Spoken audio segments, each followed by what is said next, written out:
Hey guys, tonight we slip quietly into a world that feels both impossibly distant and strangely familiar.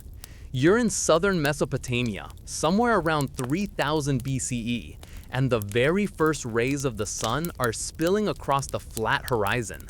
The light doesn't stream over skyscrapers or forests, but instead glances off rows of mud brick houses packed tightly together, their walls the same dusty beige as the ground beneath your feet. The air is warm already, carrying a faint smell of baked earth, reed mats, and yesterday's fire still lingering in the hearth. Roosters crow, dogs bark, and somewhere a donkey brays like it's auditioning for an ancient alarm clock. You stir on your mat, stretch your shoulders, and realize, yeah, you probably wouldn't survive very long in this world, but tonight you don't need to. So before you get comfortable, take a moment to like the video and subscribe, but only if you genuinely enjoy what I do here. And if you want to join in the fun, drop a comment with your location and local time. I love seeing where in the world people are tuning in from. It makes this little community feel like its own global village. Now dim the lights, maybe turn on a fan for that soft background hum, and let's ease into tonight's journey together. You blink awake in a one-room dwelling. The walls around you are made of sun-dried bricks, their surfaces rough to the touch. Though you don't run your hand across them too often, the dust clings and leaves your fingers chalky. The ceiling above is low, supported by beams cut from palm trees. Through tiny openings, warm dawn light leaks in, streaking across your woven reed mat. This is your bed, though bed is a generous word. The mat is thin, a bit scratchy, and always smells faintly of the river.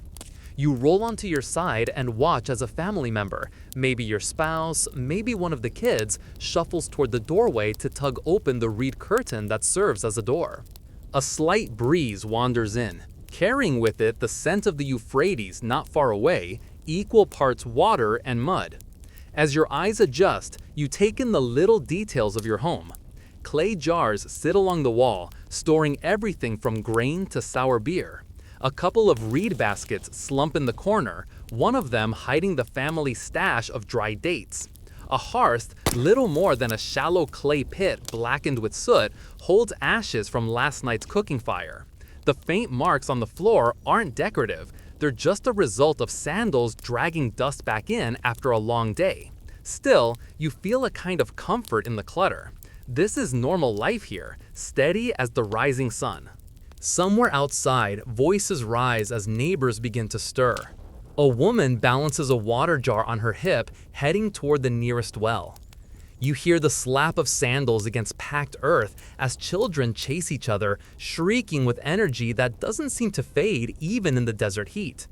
And from a rooftop 2 houses over, a man yawns loudly, as though his whole block needs to know he's awake. Life here isn't quiet exactly, but it's rhythmic, predictable. You stretch your arms and feel the stiffness in your back. Sleeping on reeds might not be luxurious, but you get used to it. Or you pretend to, anyway. The room smells faintly of clay, smoke, and sweat, the kind of background scent you stop noticing until you leave and return. You scratch at your arm and spot a little lizard darting across the wall, disappearing into a crack between the bricks. That's fine. The lizards keep the insects down. It's a mutually beneficial roommate agreement, one that doesn't need a contract. Outside, the city of let's place you there, though you could just as easily be in Uruk, Lagash, or any number of Sumerian settlements, is coming alive. Streets wind irregularly, narrow and twisting, barely wide enough for a cart to squeeze through. Houses crowd close together, their flat roofs doubling as extra rooms for sleeping during hotter nights. The soundscape is growing, goats bleating impatiently, sellers setting up stalls, the faint clang of bronze tools striking something harder. Somewhere in the distance, higher than all the rooftops, the great ziggurat begins to glow under the rising sun.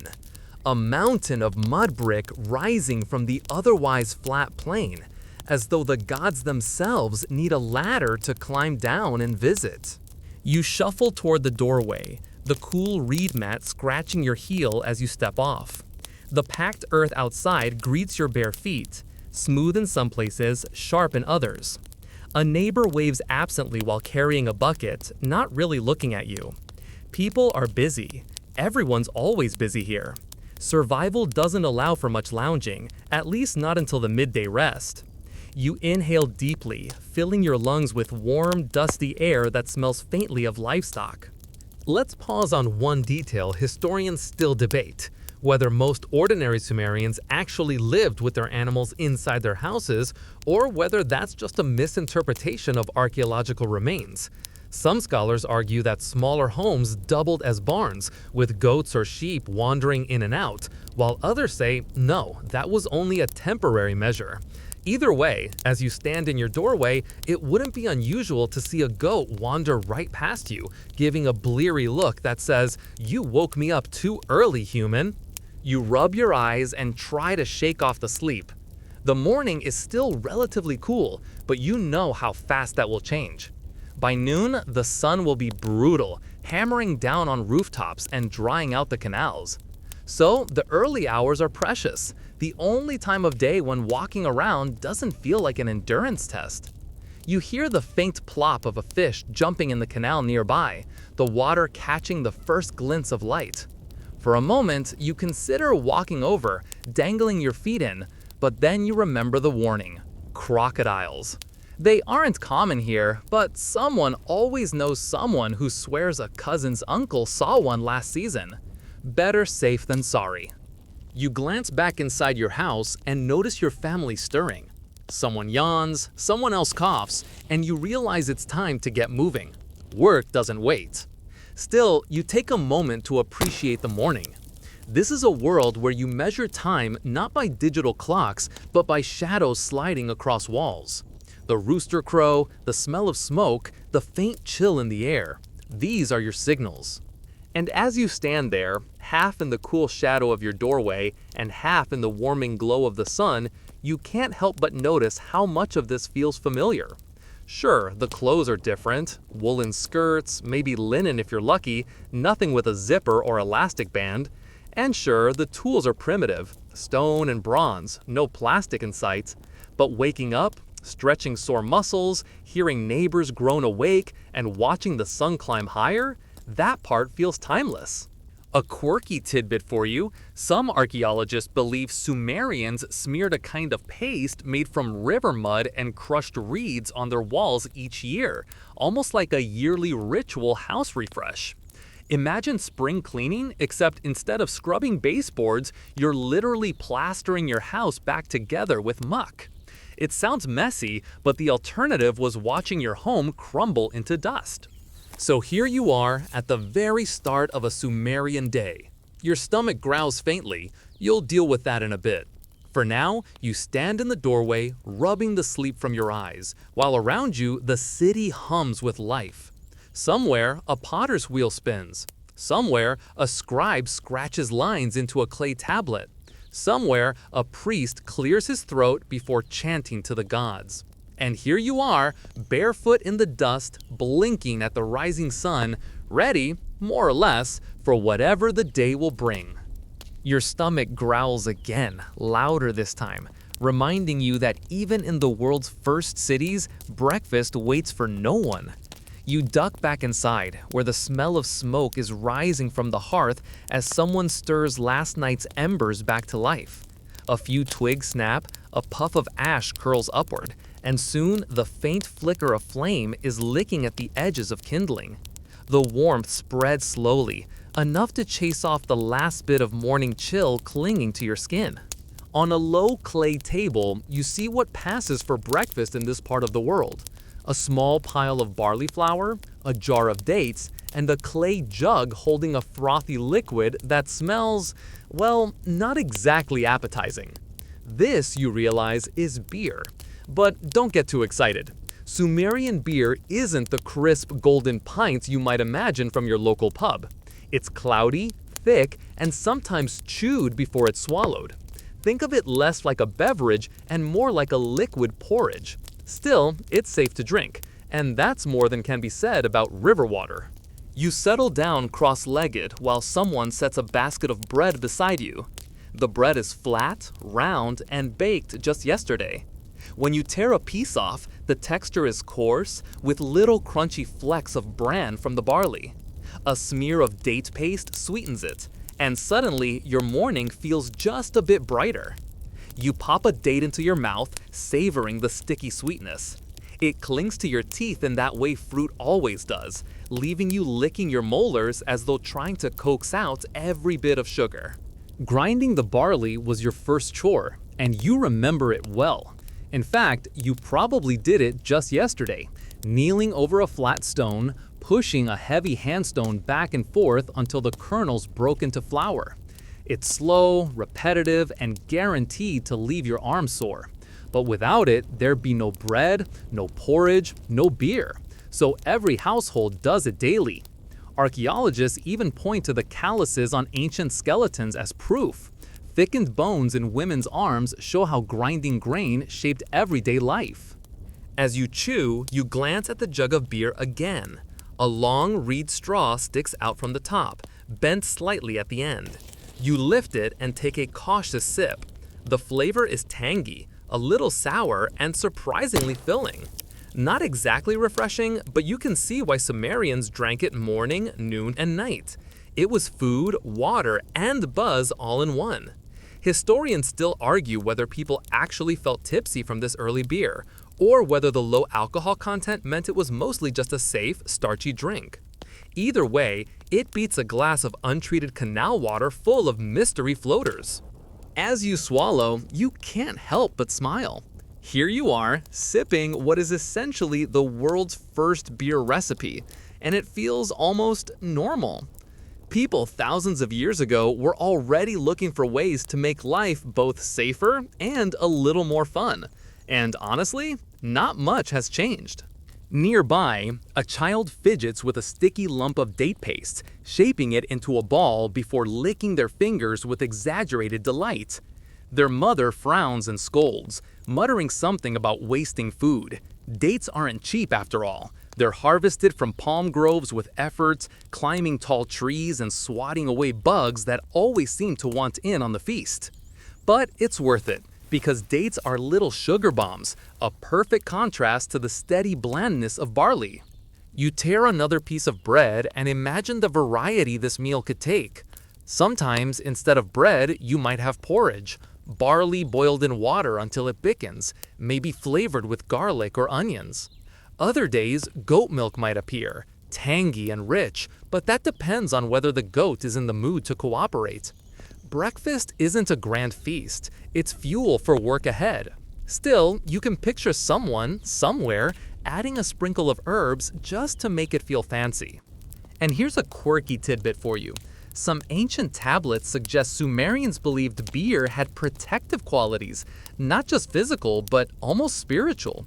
Priests would dedicate beer to gods, offering mugs of it as though deities might sip along with the worshippers. Imagine being a divine being, sitting on your heavenly throne and getting handed a lukewarm mug of barley sludge. Not the most glamorous offering, but hey, it's the thought that counts. You chew slowly, feeling the rough bread scratch the roof of your mouth, and sip again from the straw. Around you, the household is alive with small morning sounds. The scraping of pots, the cough of someone clearing their throat, the shuffle of sandals preparing for the day. It's ordinary, but in a way, that ordinariness is comforting. As you eat, your mind wanders. You picture the long chain of work that brought this simple meal to your mat. Farmers plowing fields with wooden plows, oxen trudging forward with patient strength, women grinding grain until their shoulders burned, traders bringing dates from groves farther south, carried on donkeys that brayed and resisted every step of the way. Each bite carries the labor of countless hands. Outside, you hear a neighbor laughing loudly, a burst of sound that echoes down the narrow street. Someone cracks a joke, and it occurs to you, humor was always part of mornings too. Maybe it's about the beer, or about someone stumbling home late last night from too much of it. Sumerians definitely knew how to party, at least when harvests were good. Archaeological finds even show little drinking songs etched into tablets, proof that people not only drank, but celebrated the act of drinking itself. You wipe your hands on your skirt and take another look at the jug. For a moment, you wonder what ancient hangovers felt like, and whether people complained about them as much as modern folks do. Probably. Human nature doesn't change that much.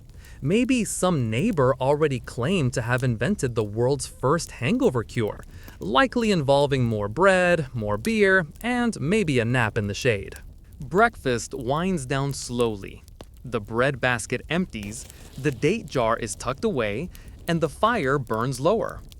You lick the last bit of sweetness from your fingers, then brush crumbs from your lap. The room grows louder as everyone gathers their things, preparing for the day. Sandals are tied, tools are checked, and the faint rhythm of city life beats faster now. You take one last sip of beer, grimace a little at the thickness, and set the jug aside.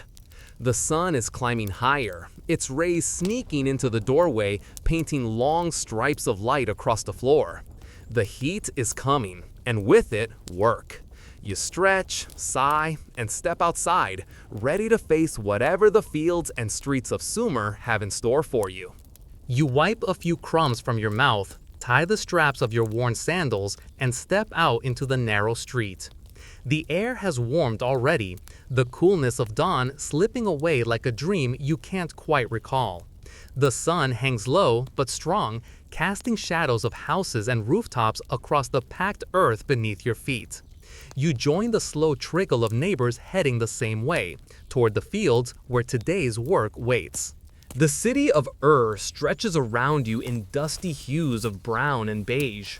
Mud brick walls rise shoulder high on either side of twisting alleys.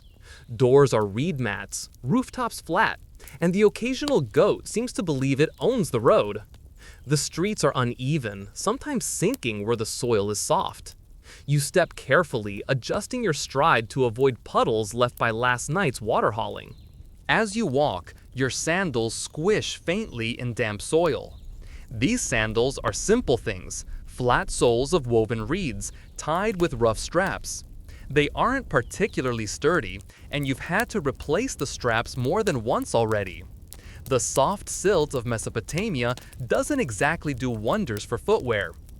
Each step leaves a faint print, which will be gone by evening when more feet, hooves, and cartwheels erase the path entirely. You round a corner and pass a row of canals, the lifelines of the city. Water glimmers in the slanting sun, dark and sluggish but essential. Farmers bend at the banks, adjusting clay sluices to redirect water into the dikes that crisscross the land. Without irrigation, none of this would be possible. The soil is fertile but thirsty, and the Tigris and Euphrates are both stingy and unpredictable. Too little water and the fields dry out. Too much and floods wipe away months of work.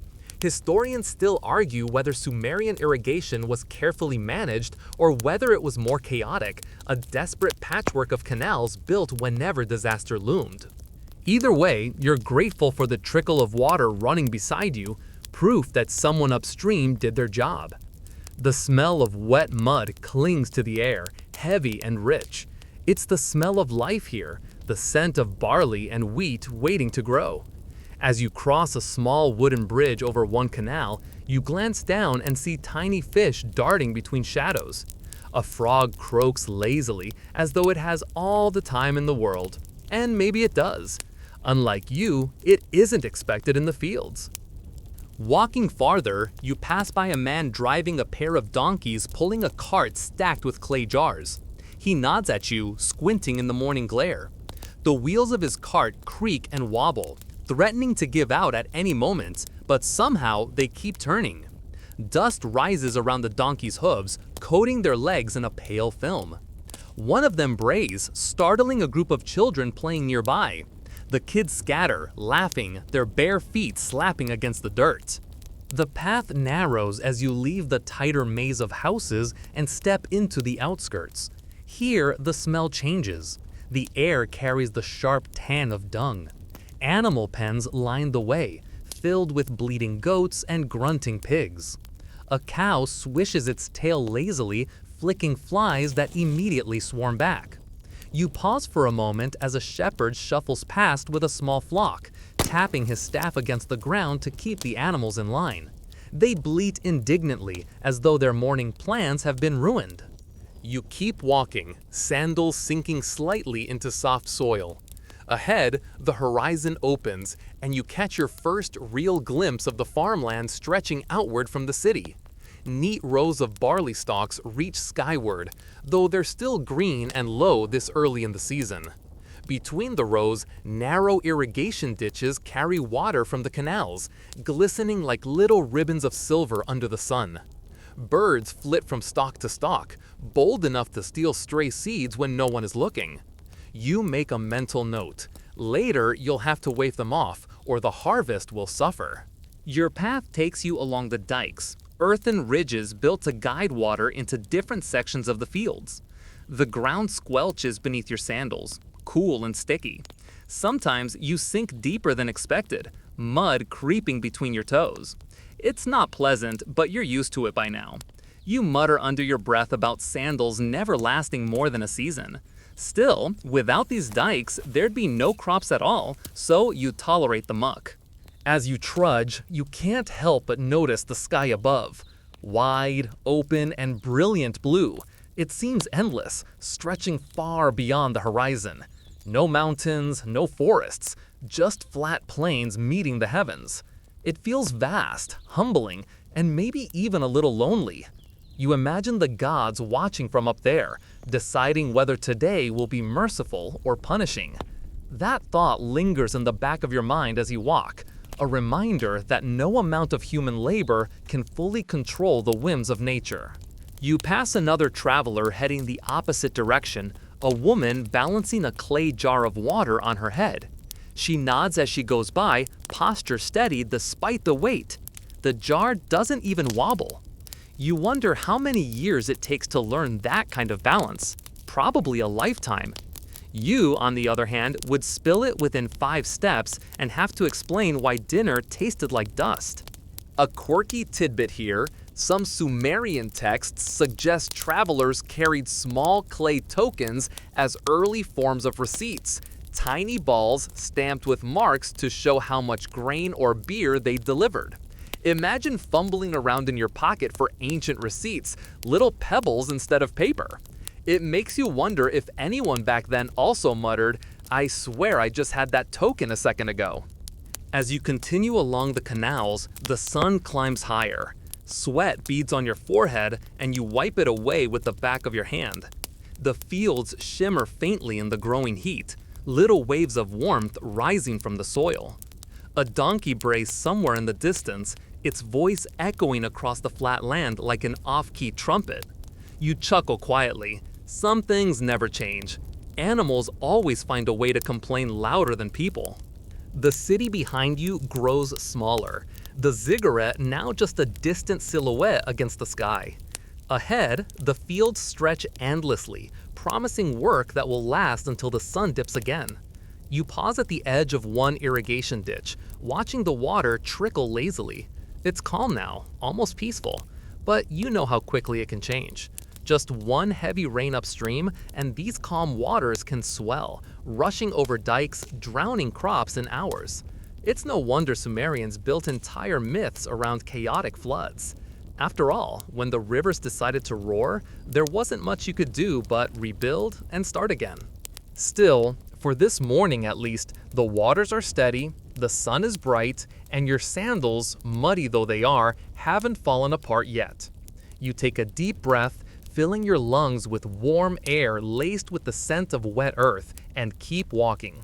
Step after step, you follow the winding dikes, heading toward the fields where today's work will test your patience, your strength, and maybe even your sense of humor. By the time you reach the fields, the sun has fully shaken off its morning haze and is staring down at you with a kind of smug brightness. The barley rows stretch before you in tidy lines, green blades poking up from the soil like a promise of bread and beer yet to come. It looks peaceful from a distance, but up close you can already see the day's chores waiting for you. thirsty rows, creeping weeds, and the ever-present problem of goats who somehow believe they own the entire world. You set down your small reed basket and crouch near the edge of the ditch. The irrigation channel here has slowed to a sluggish trickle, barely moistening the soil.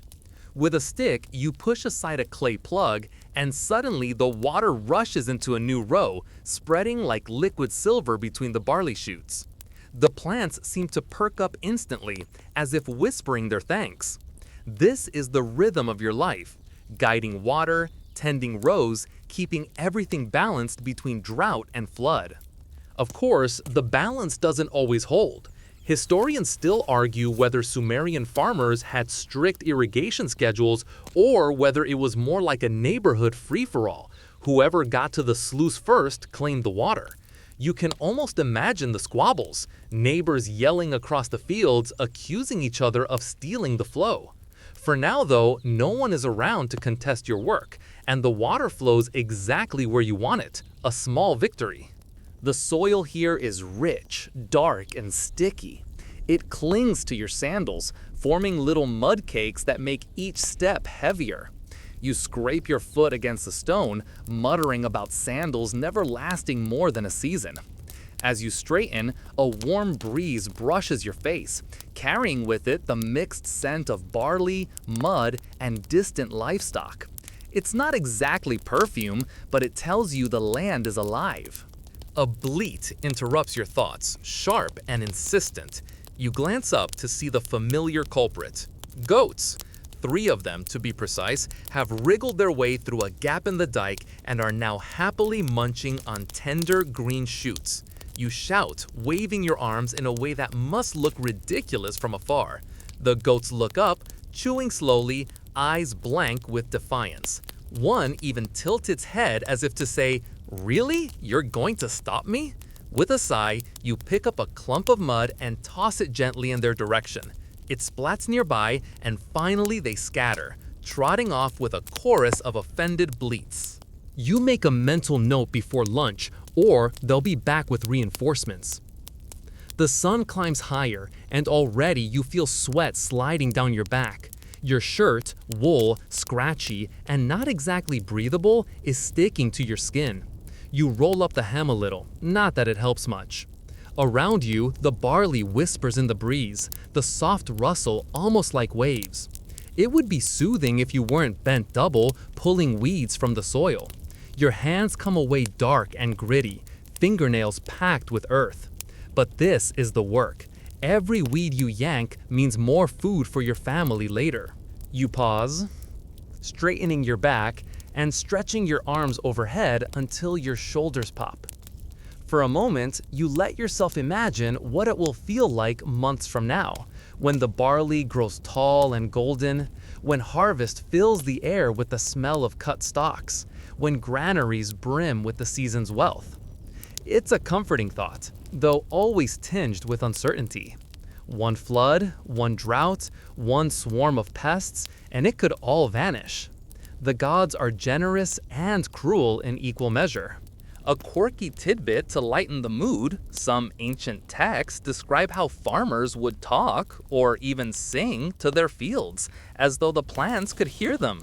Encouragement, warnings, maybe even apologies for pulling weeds too close to their roots. You consider humming a tune yourself, but decide against it.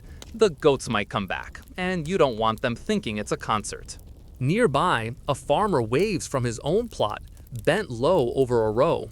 His voice carries faintly across the field as he complains about the latest canal blockage.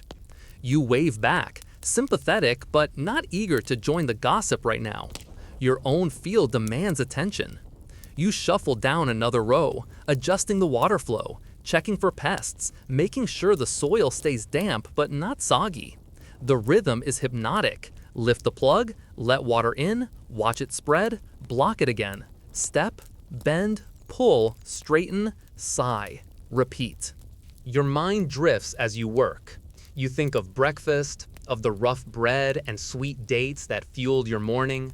You think of the city behind you, its rooftops shimmering in the sun, its ziggurats standing like a giant stairway to the heavens.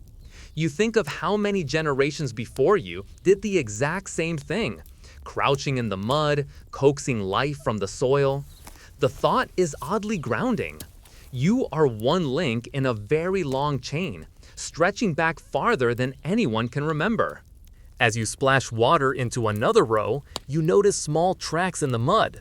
Not goats this time, birds. They've been pecking at the seeds, tiny thieves in feathered disguises. You clap your hands loudly, startling a few from the stalks. They flutter upward, wings beating, before circling back like they're daring you to chase them again. You roll your eyes. Between goats, weeds, and birds, it sometimes feels like everyone wants a piece of your harvest before you do. The heat builds, pressing down like a heavy blanket. You wipe your brow with the back of your arm, leaving a streak of mud across your skin. Your mouth feels dry, but you didn't bring much water, just a small jar, which you sip sparingly. It's warm now, tasting faintly of clay. Still, it quenches the worst of your thirst. You tilt your head back and squint at the sky, wondering if a cloud might appear to give you relief. Not today. Somewhere in the distance, a donkey brays. Another answers, and for a brief moment, it sounds like they're holding a conversation. You chuckle quietly, shaking your head. Life in the fields isn't glamorous, but it does come with its small amusements. By midday, you've guided water through most of the rows, chased off intruders, and pulled more weeds than you care to count. Your arms ache, your back protests, and your sandals are caked with mud so thick they're practically clay bricks themselves. You lean on your stick, catching your breath, and let your eyes wander across the landscape. The fields ripple gently in the breeze, canals glimmer faintly, and the horizon stretches endlessly flat. It's hard work, yes, but it's also survival. Each blade of barley here is a thread in the fabric of your future meals, your family's safety, your city's stability. You stand in the middle of it all, tired but strangely content. You know that tomorrow, and the day after, and the day after that, you'll be right back here, guiding water, chasing goats, and muttering about sandals. But for now, you just breathe deeply, letting the smell of earth and barley fill your lungs, and you keep tending the land that sustains you. By the time you finish tending the fields, your stomach has started making noises loud enough to compete with the donkeys. The sun has climbed high, baking your shoulders and drying the mud on your sandals into flaky crusts. You wipe your hands against your skirt, leaving dark streaks of soil, and decide it's time for a stop at the marketplace. Work may feed your family in the long run, but right now you need something more immediate: food, company, and maybe a little gossip. The walk back toward the heart of Ur is shorter than you expect, or maybe it just feels faster because you're thinking of what might be waiting at the stalls. The air grows louder with each step, a blend of chatter, bargaining, and the occasional argument about prices. Narrow streets open into a wide courtyard-like space, the market. It's not fancy, not paved, and certainly not quiet, but it's the beating heart of the city. Stalls line the edges, some shaded with reed canopies, others nothing more than mats spread on the ground. You see stacks of onions tied together with twine, bundles of garlic still dusted with soil, and baskets of fresh herbs releasing sharp, fragrant smells into the hot air. Barley, always barley, dominates, piled high in woven sacks, measured out by the handful into clay bowls.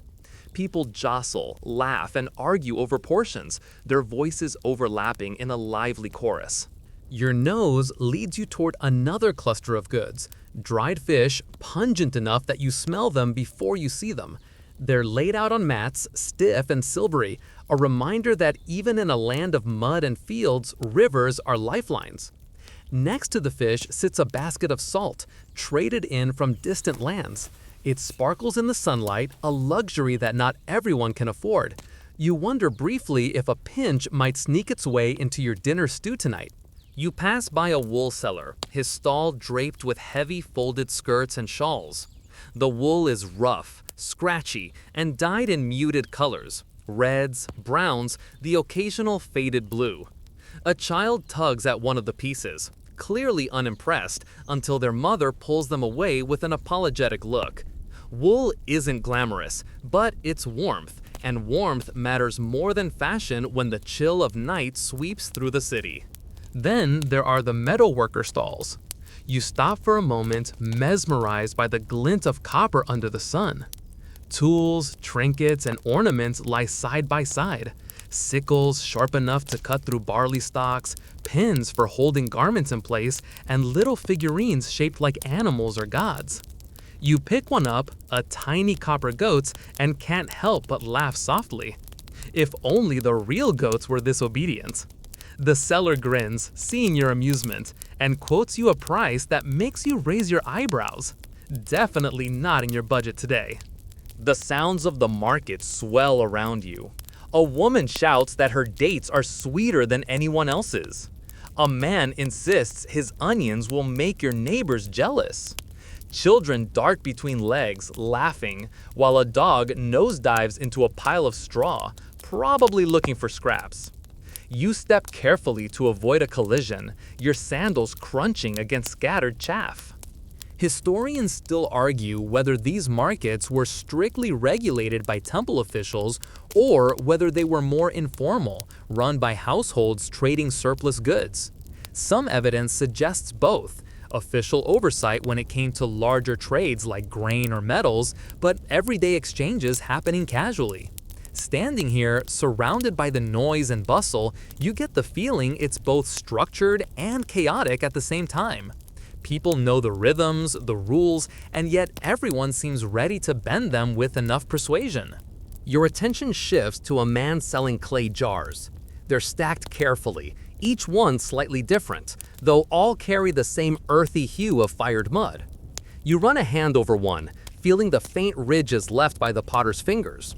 Practical, sturdy, and necessary, you can never have too many. He sees you admiring it and quickly pitches its durability. This one won't leak, not like the one you bought last season. You chuckle.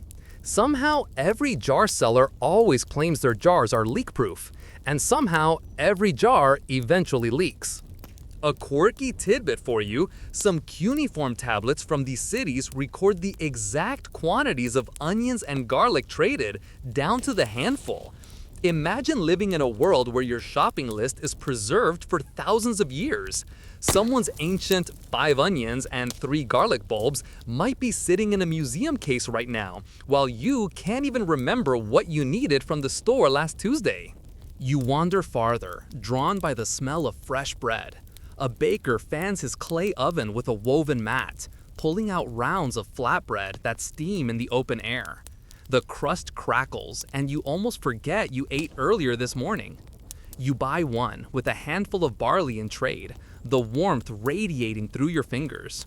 You take a bite. It's chewy, smoky, and simple, but in that moment, it feels like the best thing you've ever tasted. Nearby, a small group of men argue loudly about grain prices. Their hands gesture wildly, voices rising in frustration. One swears the gods are punishing him with a bad harvest. Another blames the canals for drying up. You smirk at the thought. Farmers arguing about weather and prices is apparently one of the oldest human traditions. You pause at the edge of the market to take it all in. The sun is blazing overhead, and sweat trickles down your back. But the market pulses with life. Traders calling, children playing, animals bleating, sellers swearing their goods are the best. It's messy, loud, and crowded, but also strangely comforting. Every item here tells a story, where it came from, who worked to produce it, and how it will feed or clothe someone tonight. As you chew your bread, you hear a sudden commotion near the fish seller. A cat has decided to help itself, darting forward to snatch a small silvery snack. The seller yells, waving his arms as the cat darts off triumphantly, tail high. The crowd erupts in laughter, and you can't help but grin too. Even in the earliest cities, cats knew exactly how to work a marketplace. With your basket a little heavier, an onion here, a handful of herbs there, you decide it's time to move on. The market has given you what you need: food for later, a bit of conversation, and a reminder that life here is never dull. You step away, the sounds of bargaining fading slightly as you head toward the quieter streets, ready for the next part of your day. With your basket swinging lightly at your side, you wander away from the clamorous marketplace and find yourself drawn by a rhythmic sound, steady, circular, almost hypnotic. It's the spin of a potter's wheel echoing faintly against the mud brick walls as you turn a corner. Soon enough, you spot the source, a workshop open to the street, its wide entrance shaded by a stretched reed mat. The air inside is cooler, though still dusty, carrying the earthy smell of wet clay. A potter sits cross-legged in front of his wheel, feet working a simple mechanism that keeps the disc spinning in smooth, steady circles. His hands, dark with wet clay, move with practiced precision. He presses his thumbs inside a lump of earth, coaxing it upward, shaping it with a calm patience that seems at odds with the noisy bustle of the city just outside. You pause at the doorway, watching as the rough lump transforms into a jar. The walls grow thinner, the rim rounds out, and within moments, the shape looks almost perfect. Almost. The potter leans back, narrows his eyes, and with one quick press, smooths out a wobble that only he would have noticed. He hums to himself as he works, some tune that rises and falls like the spin of the wheel. Around him, the workshop is cluttered with shelves. Finished jars, bowls, and cups line the walls, each one sun-dried and waiting its turn in the kiln. Some are plain and practical, storage jars for grain, pitchers for water, simple bowls for stew. Others carry faint lines scratched into their sides, patterns of zigzags or circles that add a touch of artistry. They aren't just containers, they're the backbone of daily life. Without these vessels, where would you store your barley, your oil, your dates, your beer? The floor is scattered with scraps of clay, dried and crumbled like flakes of ancient skin. A shallow pit nearby holds fresh clay, damp and dark, waiting to be shaped. A boy, maybe the potter's apprentice, kneels there, scooping handfuls and kneading them into smooth lumps. His arms are streaked with mud, his hair plastered to his forehead with sweat, but he doesn't complain. Apprenticeships here aren't glamorous, but they're a ticket into a steady trade, one that feeds not just the potter's family, but the entire city. You step a little farther inside, careful not to bump anything fragile. The potter glances up, smiles briefly, and nods, as if to say, "Come, watch." He doesn't stop working. His hands never pause, not even for conversation. The wheel spins, his fingers guide, and another jar slowly rises from the clay. It's mesmerizing, almost like watching someone pull life from mud. Historians still argue whether potters at this time worked mostly for households or whether they were tied to temples, producing massive batches of vessels for offerings and storage. Some evidence suggests both. Small workshops for everyday needs, larger-scale operations run under priestly oversight. Standing here, you can believe either. This workshop feels personal, but you can imagine the same jars ending up in temple storerooms, filled with grain offered to the gods. The boy carries a freshly shaped jar to a corner, setting it carefully among others drying in the shade. Their surfaces are soft, not yet hardened, fragile as unfired promises. Later, they'll be loaded into a kiln, a clay oven where heat transforms them into sturdy vessels. Kilns themselves are tricky things, sometimes temperamental. Too hot and the jars crack, too cool and they remain brittle. You imagine the nervous wait as the fire burns, the potter hoping each piece survives the ordeal. You run your fingers along a finished jar, feeling the faint ridges left by the potter's wheel. It's cool to the touch, smooth in some places, rougher in others. You picture it filled with stew, steam curling from its rim, or stuffed with dried fish for winter storage. In this world, jars aren't disposable. They're investments, carried from home to market, passed down, sometimes even repaired with pitch or plaster when they crack.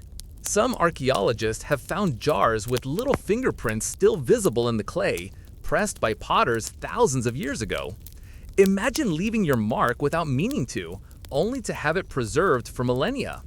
Future generations look at those tiny ridges and think, ah yes, the earliest form of made by hand. The boy pauses in his kneading, wipes his forehead with his muddy arm, and glances at you curiously. Maybe he's wondering if you'll buy something, or maybe he's just distracted from the monotony of squishing clay. Either way, you smile, then return your gaze to the spinning wheel. The potter lifts his latest creation from the wheel with careful hands, setting it on a wooden board. He sprinkles a bit of sand onto the wheel, places a fresh lump of clay, and starts again. The cycle repeats: shape, smooth, lift, replace. You realize this rhythm might go on all day, punctuated only by meals or the occasional joke shared between master and apprentice. You think back to the market you just left, to the jars stacked for sale. Each one started its life in a place like this, shaped by hands you'll never know. It makes you wonder how many times you've lifted a jar without thinking of the hours behind it. The kneading, the spinning, the firing, the risk of failure. Suddenly, the most ordinary container feels extraordinary. The smell of damp clay grows stronger as the boy drags a fresh bucket of water inside, splashing some on the floor. The cool dampness rises, mixing with the heat of the day outside. You close your eyes for a moment, listening. The squeak of the wheel, the squish of clay, the faint crackle of the kiln outside where a batch is firing. It's almost like music, soft and steady, the soundtrack of creation. When you open your eyes, the potter is finishing another jar, smoothing its rim with the tip of his thumb. He holds it up, turning it in the light, nods with satisfaction, and sets it down. Then he finally speaks, his voice low but warm, offering you a jar for a fair price. You chuckle softly. You didn't intend to shop here, but after watching the care in his work, you almost feel guilty walking away empty-handed. You choose a small bowl, plain but sturdy, something you know will be useful. He wraps it carefully in a reed mat and hands it to you with a smile. You leave a portion of barley in exchange, the currency of survival. Both of you seem content with the trade. Stepping back into the sunlight, you carry your new bowl in your basket. The air outside feels hotter after the cool shade of the workshop, the sounds of the market echoing faintly from behind you. You take a deep breath, savoring the smell of clay that still clings to your hands. Another piece of the city's hidden rhythm has revealed itself to you, one more thread in the fabric of daily life. Leaving the potter's workshop behind, you wander through winding alleys, still carrying the faint earthy sense of clay on your fingertips. The city hums around you, donkeys braying, children laughing, merchants calling, but another sound soon catches your ear. It's a strange rhythm, the scratch of a reed stylus pressing into clay, punctuated by the occasional sharp tap of a tablet being shifted or stacked. You follow it, curiosity tugging you along until you arrive at a doorway where young voices murmur in a kind of chant. You've stumbled upon a scribal school, tucked inside a mud brick room. There's no grand entrance, no sign, just a steady drone of recitation and the unmistakable smell of clay tablets drying in the sun. You lean against the doorway and peek inside. The room is small, dimly lit, with light streaming through a reed-matted window. Mats cover the floor, and boys sit cross-legged upon them, each hunched over a small slab of wet clay. Their hands grip reed styluses, pressing wedge-shaped marks with varying degrees of precision. At the front sits the teacher, an older scribe with a stern expression and a beard streaked with gray. He holds a tablet like a shield of authority, calming out signs that the students repeat, their voices rising and falling like a chant. It's less a classroom and more a drill. Memorization is everything here. Literacy isn't for the masses. It's a privilege, a key to power. These boys are training not just to read and write, but to become the accountants, priests, and officials who will run the machinery of the city. The teacher walks slowly among them, watching closely. One unlucky student fumbles his stylus, pressing a crooked line. The teacher sighs, kneels, and without a word reshapes the clay with a damp hand, erasing the mistake. Again, he mutters. The boy swallows hard, nods, and starts over. You can feel the tension in the room. Discipline is strict here, patience required in abundance. You glance at the tablets scattered across the floor. Some bear simple practice signs, straight lines, wedges, triangles. Others carry full words, grain, sheep, temple, silver. These are the essentials, the language of trade and administration. Historians still argue whether writing began mainly for religious purposes, recording offerings to the gods, or for economic ones, keeping track of goods and labor. Looking around this room, with boys drilling the words for livestock and barley, it's easy to imagine that the temple accountants had the loudest voices in shaping the script. The rhythmic scratching continues, and you notice a few students shifting uncomfortably. Sitting cross-legged for hours isn't exactly cozy, especially when the sun beats down. A fly buzzes lazily around the room, landing on one boy's ear. He flicks it away with a sigh, then dutifully returns to his tablet. You almost want to whisper encouragement. Hang in there, kid. Centuries from now, your struggle with these little wedges will be admired in glass museum cases. A quirky tidbit for you, some of these ancient students practice so much that archaeologists have found discarded doodles on the backs of tablets, sketches of animals, scribbles, even crude jokes. Turns out boredom in class is another timeless tradition. Somewhere in the middle of an exercise about barley rations, a boy probably thought, you know, what this tablet really needs? A badly drawn goat. The teacher claps his hands suddenly, startling the group. The chanting stops. He gestures toward a boy in the corner who rises nervously and shuffles to the front. The boy carries his clay tablet with both hands, presenting it like an offering. The teacher studies it in silence, then nods curtly. The boy exhales in relief, returns to his spot, and sets his tablet down carefully as if it now carries the weight of destiny.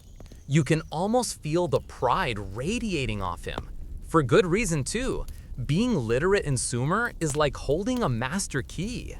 A scribe can read contracts, keep temple accounts, compose hymns, even record laws. They're the ones who give permanence to words, capturing fleeting sounds in clay.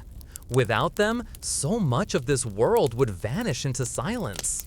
One boy catches your eye, his brow furrowed as he presses symbols into the clay. His fingers move slowly, almost trembling, but there's a quiet determination about him. Maybe he's the son of a farmer who scraped together enough barley to send him here. Maybe he dreams of becoming more than another field hand. In this room, those dreams feel almost possible. The teacher resumes the chant, and the students follow, their voices weaving into a steady rhythm once again. You watch as styluses tap and scrape, marks multiply, and tablets pile up around the room. It's a strange kind of music, quiet, repetitive, but deeply human. You imagine the sound echoing down centuries, the earliest classroom hum. The clay under their hands is soft and cool now, but soon those tablets will harden, baked by sun or fire. They'll last longer than reed mats, longer than wool, longer even than mud brick walls. Words pressed into clay can survive thousands of years, whispering across time. And right now, you're standing in the middle of their creation, as boys wrestle with the stubborn shapes that will outlive them. The room grows stuffy, and a bead of sweat runs down your temple. You shift your weight, still leaning against the doorway. A boy notices you and flashes a quick, cheeky grin before ducking his head again. Maybe you remind him of a parent watching proudly. Or maybe he's just amused that someone would voluntarily stand and watch this endless drill. You let yourself smile back, quietly. The chanting continues, a steady tide of syllables, as reed styluses scratch and clay records yet another day in the life of Sumer. Eventually, the session will end, the boys will stretch their legs, and the teacher will stack tablets for storage. But for now, you leave them to their work, stepping quietly back into the sunlit street. The hum of learning fades behind you, replaced once more by the bustle of the city. You carry with you the faint echo of voices and styluses, and the thought that, somewhere in the city, on some fresh slab of clay, a boy might be pressing the very signs that one day, centuries later, will tell the story of his world. The sound of chanting students fades behind you as you step back into the hot street. The air feels heavier now, buzzing with flies and sunlight. But as you walk deeper into the heart of the city, a new sight rises ahead, impossible to miss, dominating everything around it. The ziggurat. At first, it looms only partly visible above rooftops, its stepped tiers jutting into the sky like a stairway for giants. But the closer you come, the more it seems to swell, its mud brick bulk blotting out the horizon. You crane your neck upward, and your first thought is both awe and a little sarcasm. Ah yes, the original skyscraper, minus the elevators. The base is massive, larger than several city blocks, built of sun-dried bricks stacked in layers. Workers smear bitumen, thick, tar-like pitch, between the courses to hold it together. The smell of it lingers in the hot air, sharp and sticky. People move along its lower terraces, carrying offerings, sweeping dust, or simply gawking, like you. You pause at the base. The steps are broad, steep, and worn smooth by countless feet. Climbing them feels like more than exercise. It feels like a statement. You grip the railing stones for balance, sandals scraping as you ascend, and soon your breath grows short. You laugh softly to yourself. One of the world's oldest cardio routines, sponsored by the gods. As you climb, the sounds of the city drop away. The bleating of goats, the shouts of merchants, the hum of scribal schools. In their place comes a hush, broken only by the shuffle of feet and the murmur of prayers. The higher you go, the more the city spreads below you, a patchwork of mud brick homes, canals glinting like silver threads, and farmlands fading into the horizon.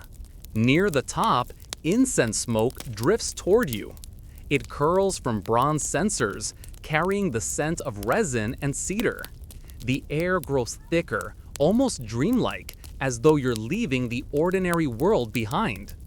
You reach a landing, wide and flat, where priests in long woolen robes move with deliberate grace. Their heads are shaved, their hands busy with bowls of offerings, jugs of beer, and bundles of reeds. One priest nods at you in acknowledgement, his expression both welcoming and serious. You don't speak. Words feel unnecessary here, but you feel the weight of the place settling on your shoulders. This isn't just architecture, it's a mountain of meaning. The gods live here, or so the people believe. To climb is to approach them, step by step. Historians still argue whether ziggurats were meant as literal homes for gods, as symbolic mountains, or as cosmic stairways linking earth and sky. No one knows for certain. What you do know, standing here, is that the structure commands respect.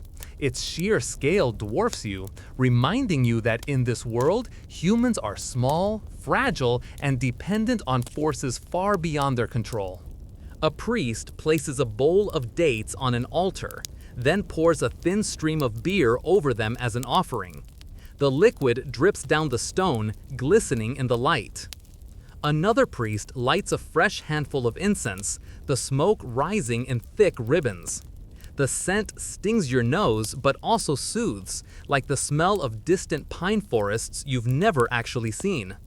Nearby, a woman kneels, her hands clasped, whispering words too soft to hear.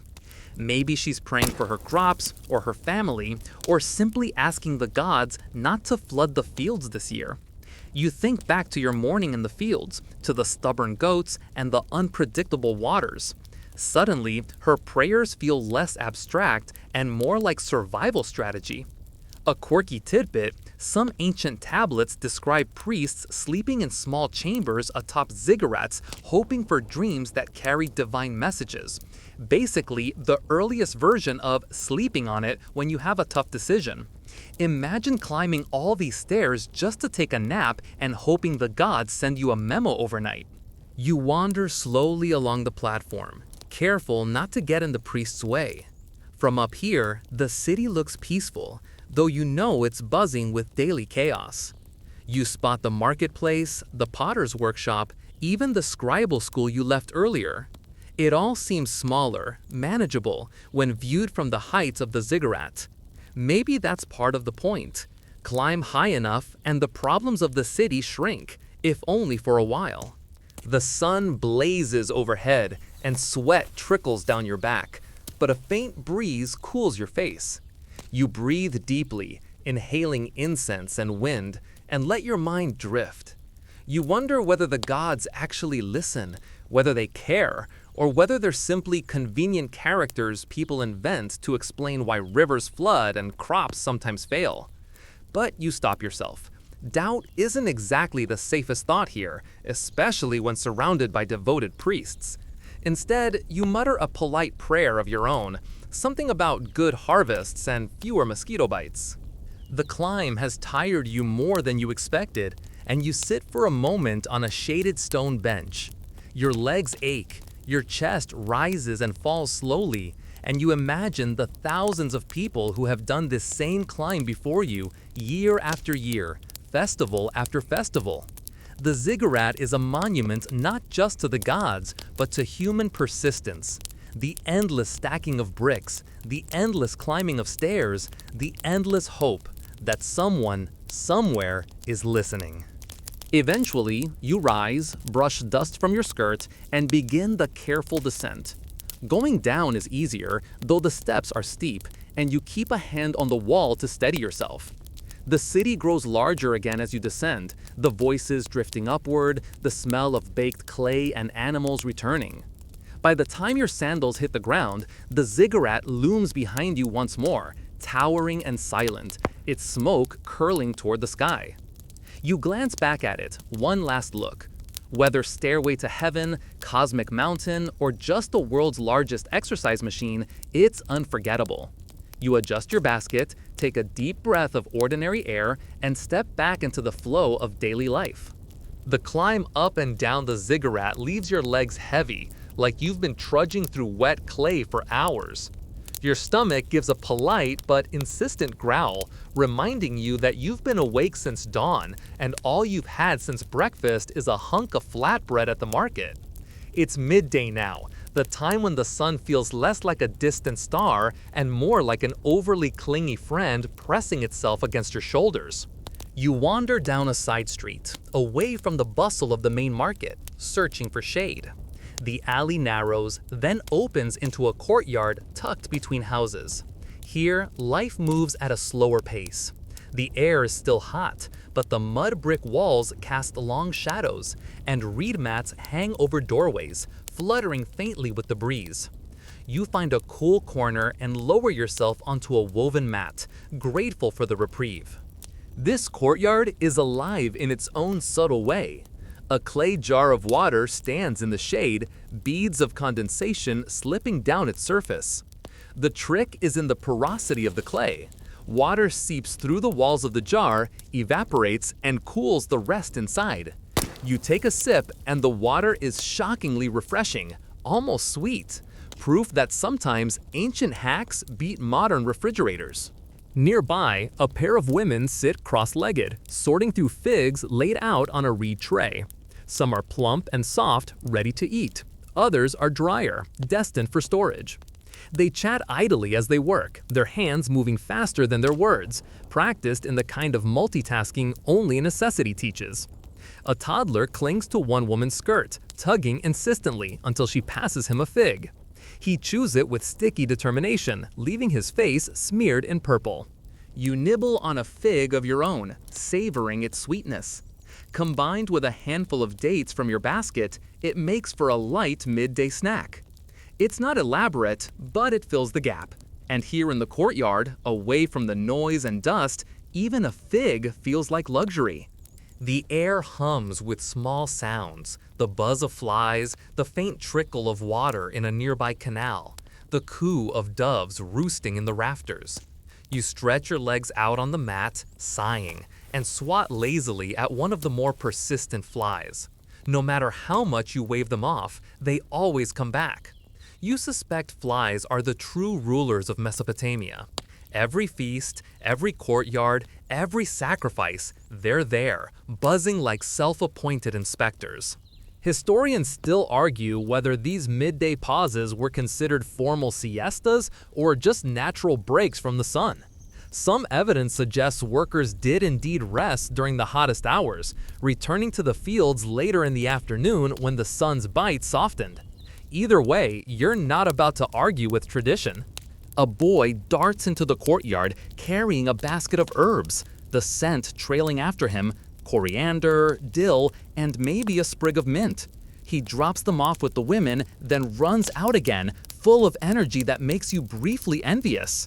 You lean back on your elbows and watch as one of the women sprinkles a few herbs into a clay pot, where a thin stew simmers over a small fire. The smell rises, savory, earthy, promising. The shade, the food, and the drowsy rhythm of the courtyard conspire against your energy. Your eyes grow heavy, lids drooping as you listen to the soft crackle of firewood and the buzz of cicadas outside the wall. You let yourself drift, though you're careful not to fully nod off. You don't want to be the stranger snoring in someone else's courtyard. Still, your thoughts slow, wandering lazily.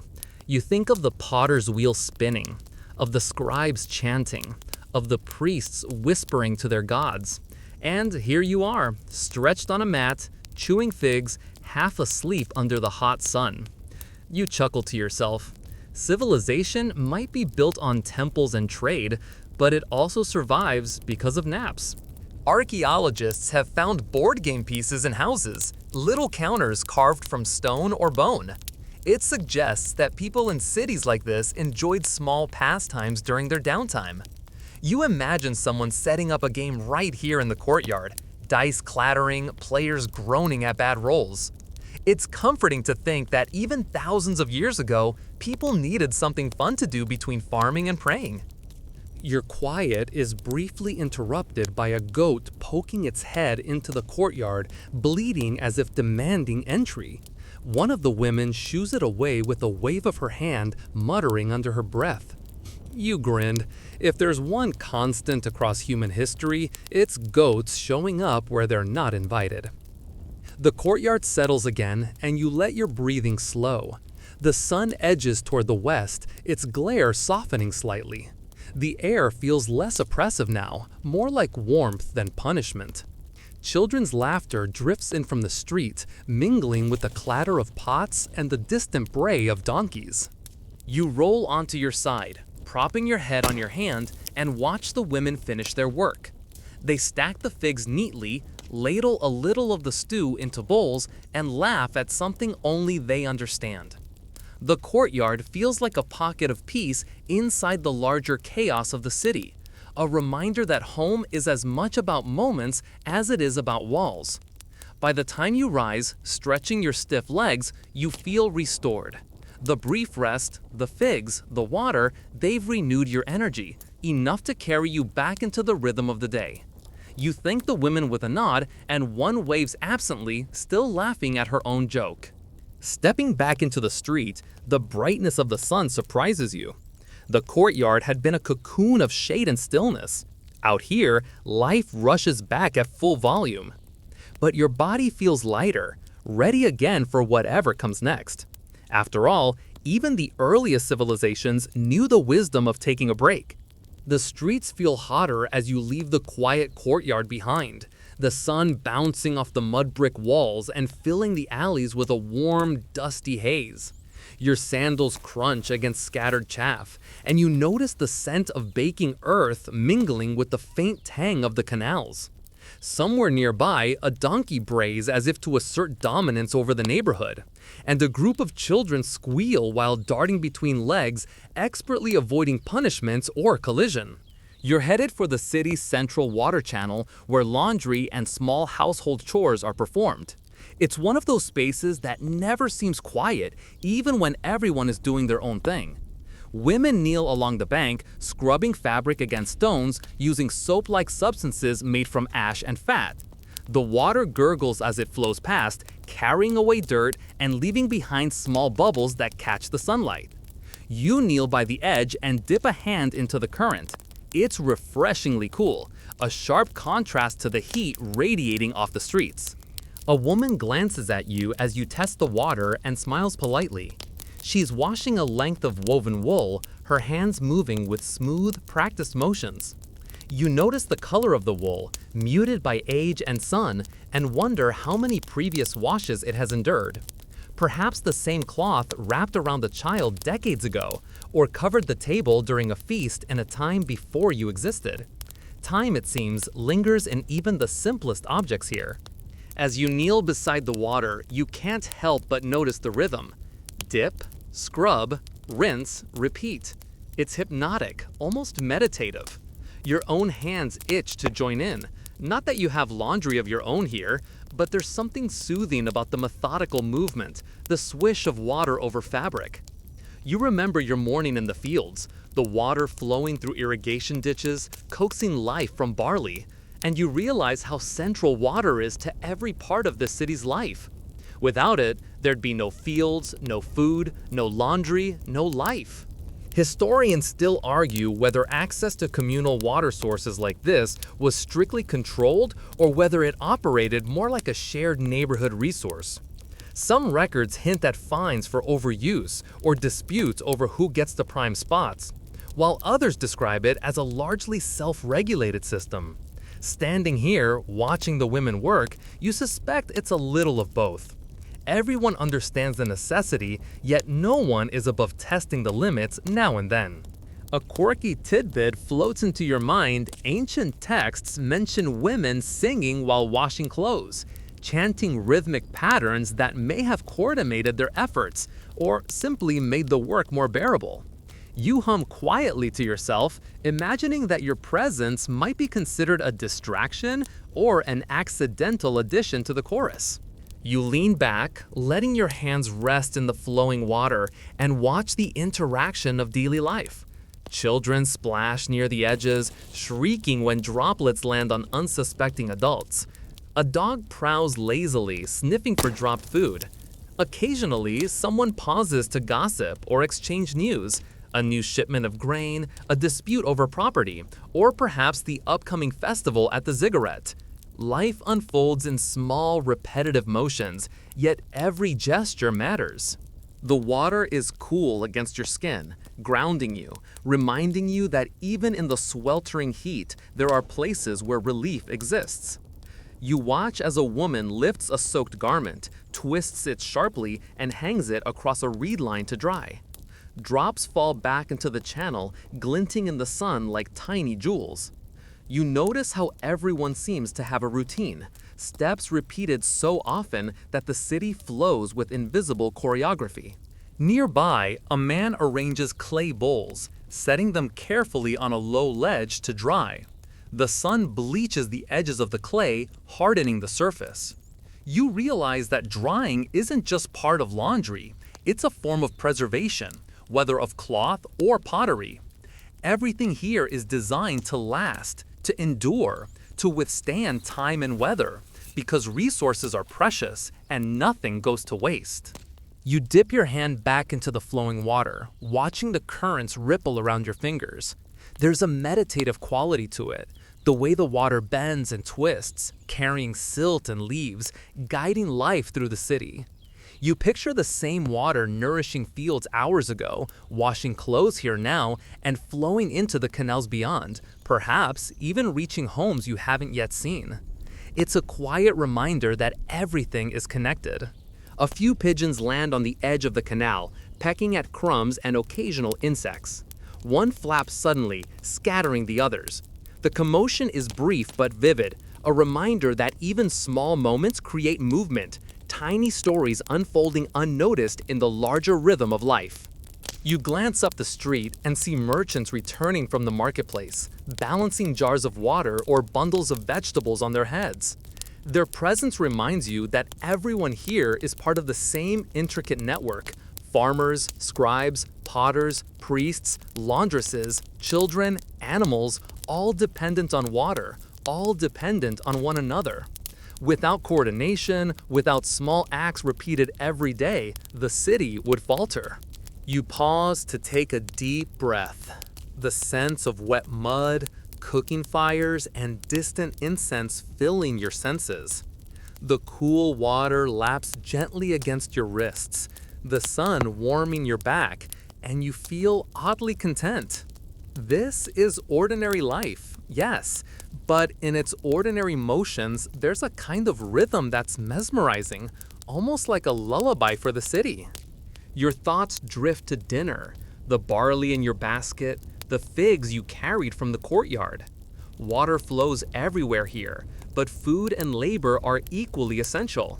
You realize that in a place like every small task, washing, cooking, tending, carrying, creates the foundation upon which survival rests. It's humbling, in a calm, grounding way, to watch it all unfold around you. Finally, you rise from the bank, careful not to leave muddy footprints, and sling your basket over your shoulder. You pause for one last look at the canal, the sunlight sparkling on ripples, before turning to continue along the street. The city waits for you, noisy and relentless, but you're ready for it, hydrated, grounded, and quietly impressed by the invisible choreography of everyday life. Leaving the bustling canal behind, you find yourself wandering toward the quieter residential streets. The alleys narrow, shaded by the overhangs of upper-story rooms, and the smell of baked mud mingles with faint traces of cooking fires. Children chase each other across the dusty paths, their laughter echoing off the walls, while goats wander lazily from yard to yard, sniffing for scraps. The city feels alive in a subtle, constant hum, less dramatic than the marketplace or the ziggurat, but no less essential. Your steps slow as you approach a cluster of homes.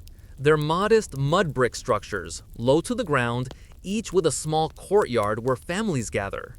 Some have small raised platforms for sleeping, others feature clay ovens tucked neatly into corners. You notice that many doors are open, revealing glimpses of life inside. A woman kneading dough, a child pounding barley with a pestle, a man repairing a simple clay jug. The city isn't just buildings and streets. It's these little pockets of daily routine, each one humming along its own quiet rhythm.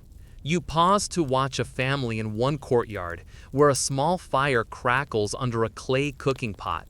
Smoke spirals lazily into the warm air.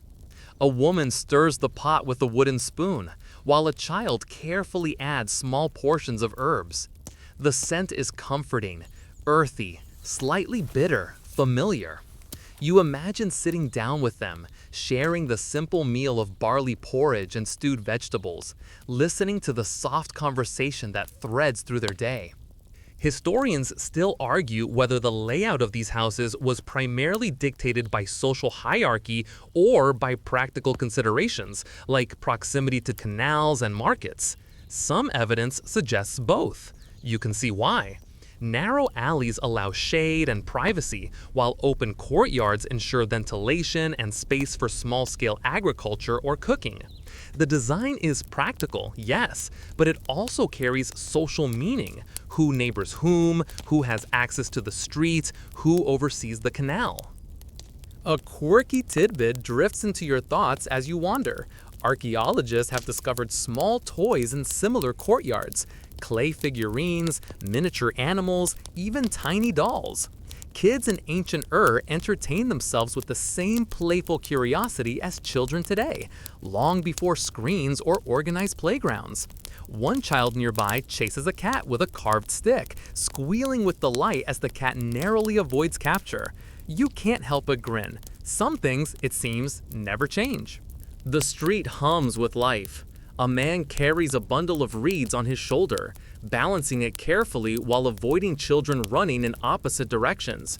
His shirt is damp from sweat, his bare feet coated in dust, but he moves with the confidence of someone who has done this route countless times. Every step, every gesture is practiced, efficient, almost unconscious. The city relies on this rhythm, this repetition, this quiet choreography of survival. You notice a small shrine tucked into a corner of one courtyard, a clay figurine of a minor god or goddess. A woman kneels beside it, offering a small portion of grain, her hands moving slowly and deliberately. The action is brief, almost ritualistic, but you sense its weight.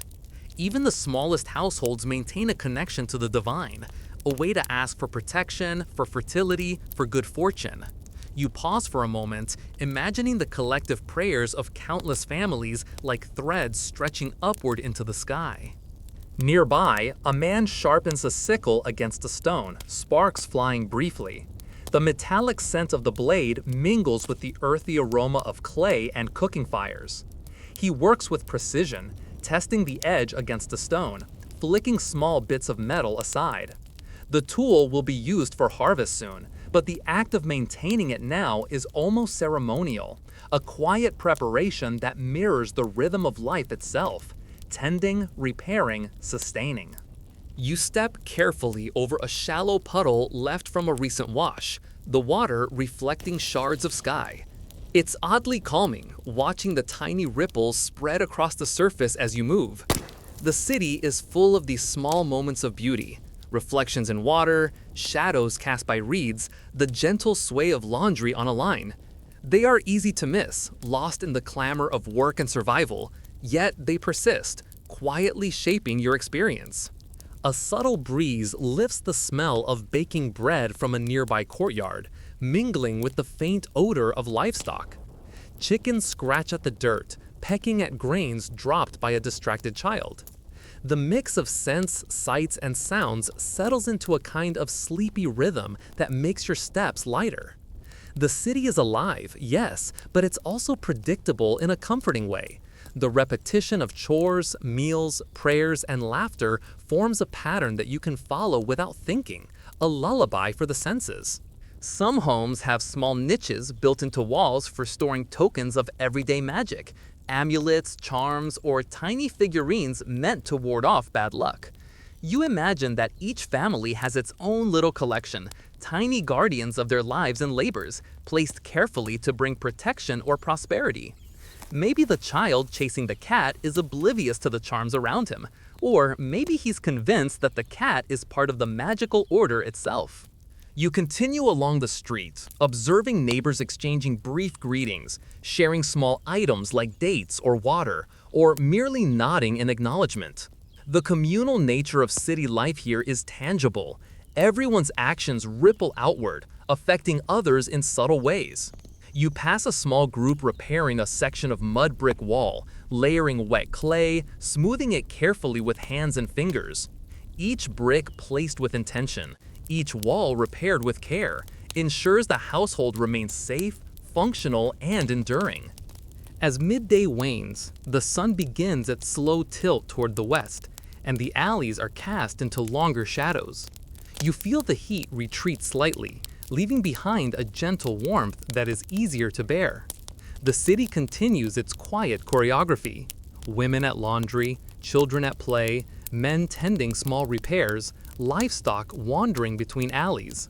The rhythm is unbroken, familiar, and deeply human, a continuity of everyday life that persists despite heat, labor, or the occasional squabble. By the time you leave the residential cluster, your feet ache, but there's a sense of satisfaction in witnessing the ordinary workings of the city. It's not grandiose, not monumental, yet it is life. Repeated acts of care, labor, and small joys forming the backbone of civilization. You carry with you the quiet understanding that these streets, homes, and courtyards are as much the soul of Ur as its ziggurats or marketplaces. As you leave the residential streets behind, the air begins to carry a new set of smells and sounds. the sharp tang of smoke from cooking fires mixed with the earthy aroma of clay and damp reeds. You turn a corner and enter the area of dedicated to crafts, workshops, and small-scale manufacturing. Here, the rhythm of daily life has shifted. It's less about domestic routines and more about creating objects that will sustain, decorate, or memorialize the city's culture. Immediately, your eyes are drawn to a metalworker stall. Copper glints in the sunlight as the artisan hammers a sheet over an anvil, sparks flying in tiny arcs. The rhythmic clang is almost musical, a repetitive percussion that seems to set the heartbeat of this part of the city. You step closer, intrigued, feeling the vibrations through the ground as the hammer strikes. Each piece he works on, a tool, a small ornament, perhaps a ceremonial dagger, is both practical and symbolic.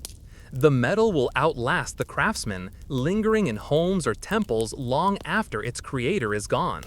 Historians still argue whether metalworking in Sumer was more controlled by guild-like structures or if it emerged spontaneously in various households. Some evidence points to centralized production near temples for ceremonial objects, while domestic workshops handled utilitarian tools. Standing here, watching the craftsman shape his copper, it's easy to see why both arguments have merit. The skill and precision suggest tradition and training, yet the variety of items shows individual initiative and creativity. Nearby, a potter's apprentice rolls clay between his hands, preparing to shape a new vessel. The rhythmic pat-pat of his fingers contrasts with the metallic clang next door. You watch as he forms a small jug, smoothing the surface carefully with a damp palm. His face is streaked with clay, and the faint smile tugs at his lips as he admires the shape he has coaxed from the mud. It's a quiet pride, shared by every artisan in the alley, that each piece, however small, reflects skill, patience, and a connection to centuries of craft. You meander farther, past a weaver at a small loom. Threads stretch taut, colored with natural dyes, muted blues, deep reds, and earthy browns.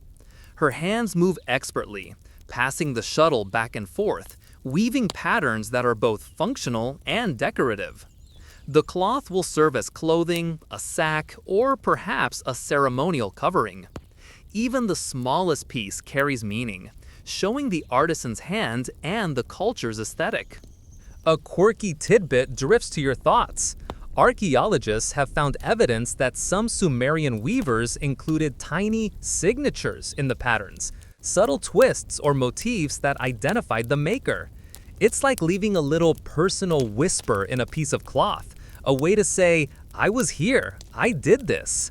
You can't help but smile, imagining a weaver thousands of years ago thinking, "One day someone will notice my twist of thread." You pause at a small jewelry stall. Beads made of shell, lapis lazuli, and semi-precious stones are strung in delicate patterns.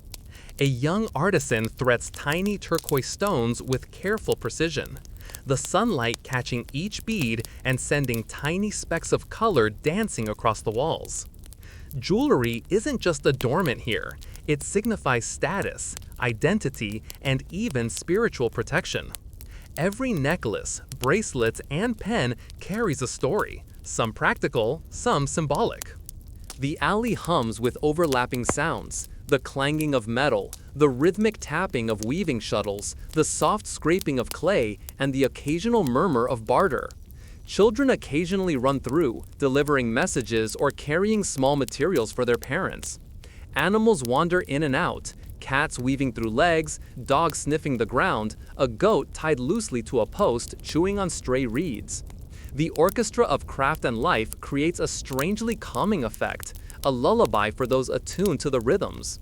You stop at a small engraving station where a scribe is etching tiny signs onto a clay tag.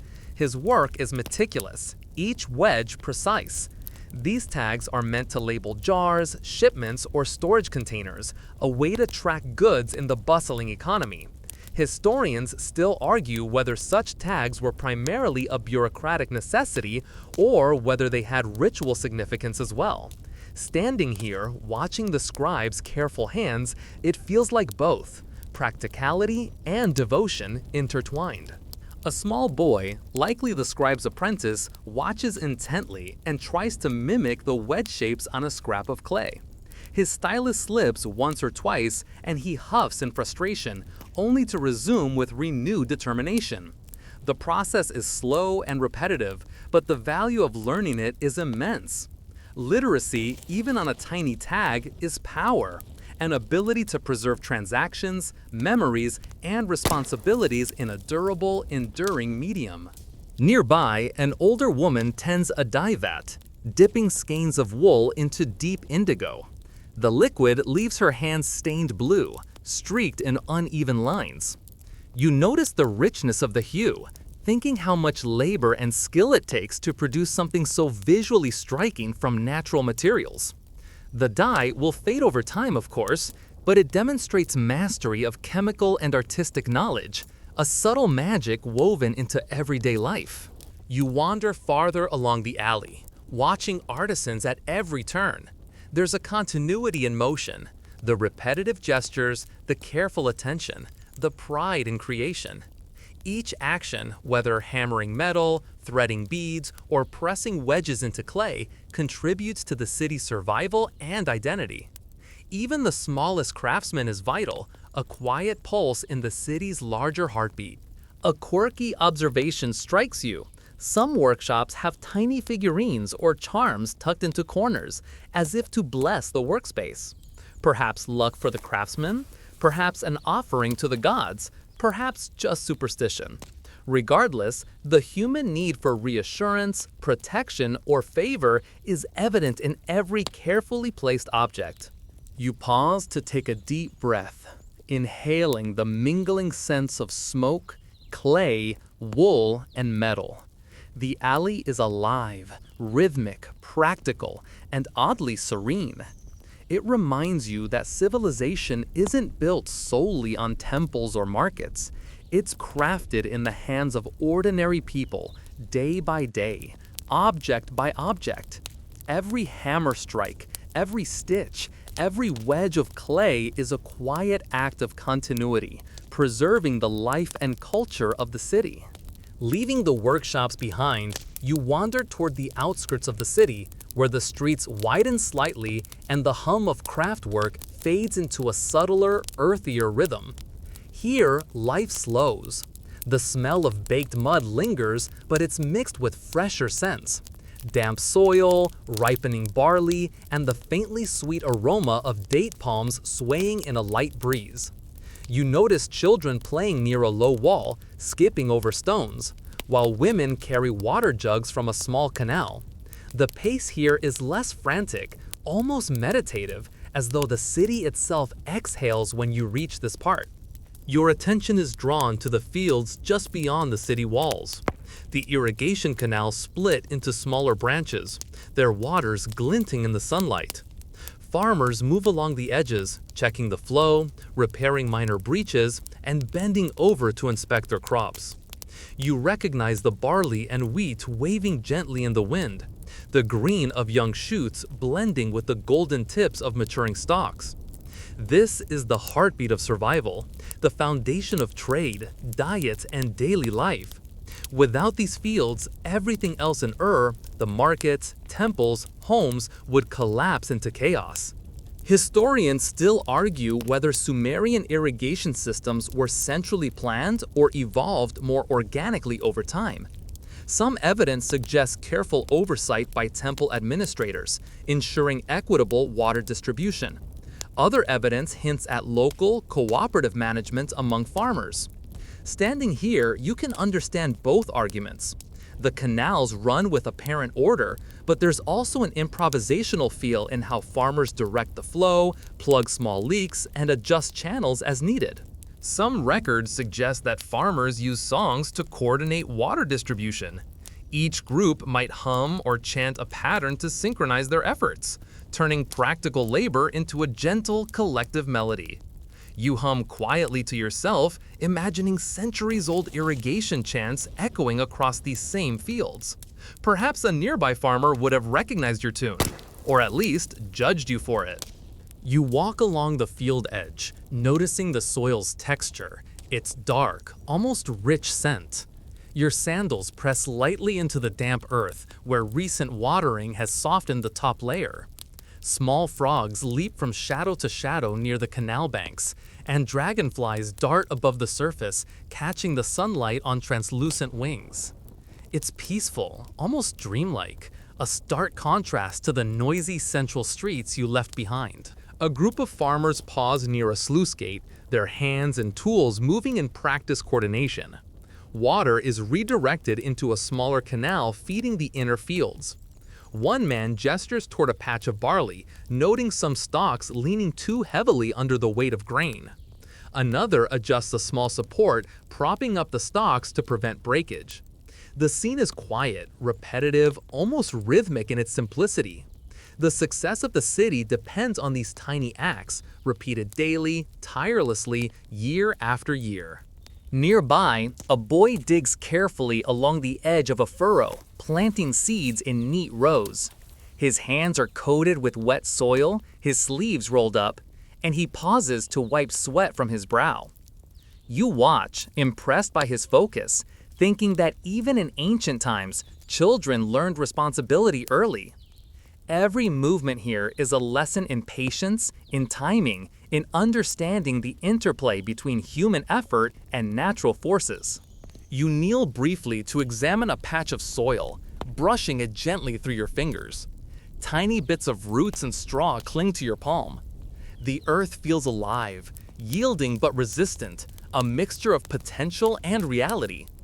Farmers interact with it constantly, coaxing life from soil that can be both generous and capricious.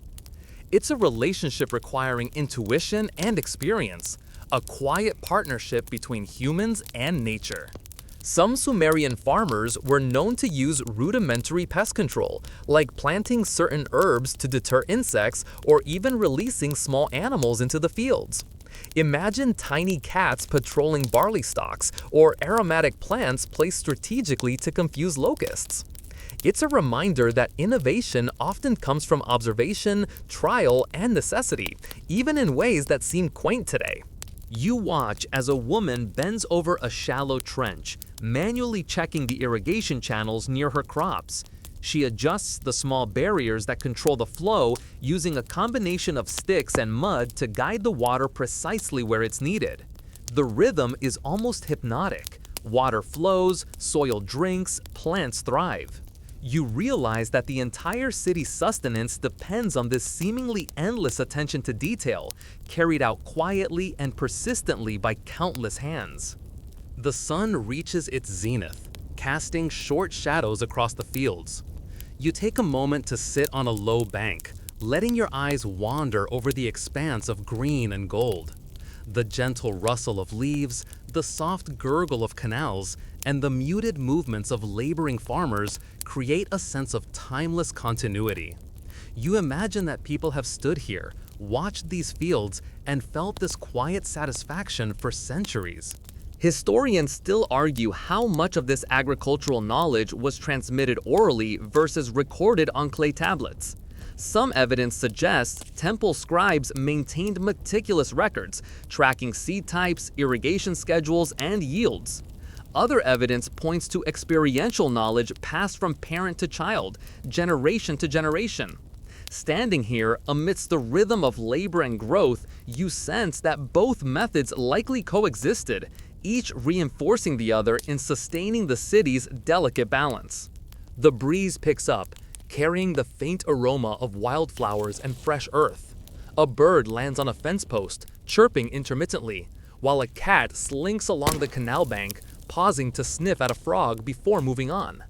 The small, quiet details create a tapestry of life, an interwoven pattern of human effort, animal instinct, and natural processes. You let yourself sink into this observation, almost meditative, aware that this ordinary scene is a miracle repeated daily. You rise after a long pause and begin walking back toward the city walls, your sandals leaving gentle impressions in the softened earth.